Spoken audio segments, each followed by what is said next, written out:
మళ్ళీ పార్టీ పూర్వవైభవం కోసం బొత్స గెలుపుతోటే ఒక బ్రహ్మాండమైన విజయ సంకేతం ఇక్కడి నుంచే విజయ సంకేతం పంపించే విధంగా తొలి మీటింగు మొదటి మీటింగు చోడవరం నియోజకవర్గంలోనే మాడుగులు చోడవరం రెండు కూడా రెండు కళ్ళు లాంటివి ఎప్పుడు కూడా మాకు కుడి ఎడమల్లాగా మాకు మొదటి నుంచి కూడా మన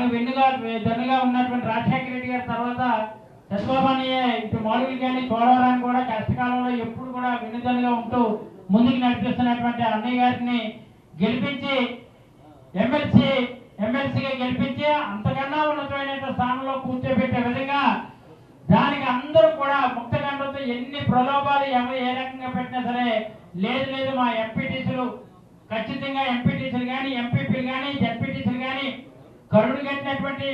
కాంగ్రేయవాదులు కరుడు కట్టినటువంటి వైఎస్ఆర్ కాంగ్రెస్ పార్టీ నాయకులు మరి అందుకని ఇది మాడుగుల చోడవరం నియోజకవర్గంలోనే అంత కరుడు కట్టినటువంటి నాయకత్వం ఉంది ఇక్కడ కాబట్టి తొలి మీటింగ్ ఇక్కడి నుంచే తొలి ప్రసంగం తొలి పలుకులు ఇక్కడి నుంచే నాంది పలికిదాని ఉద్దేశంతో ఈ సమావేశానికి అవకాశం ఇవ్వడం నాయకత్వం కూడా హాజరవ్వడం చాలా ఆనందంగా ఉంది.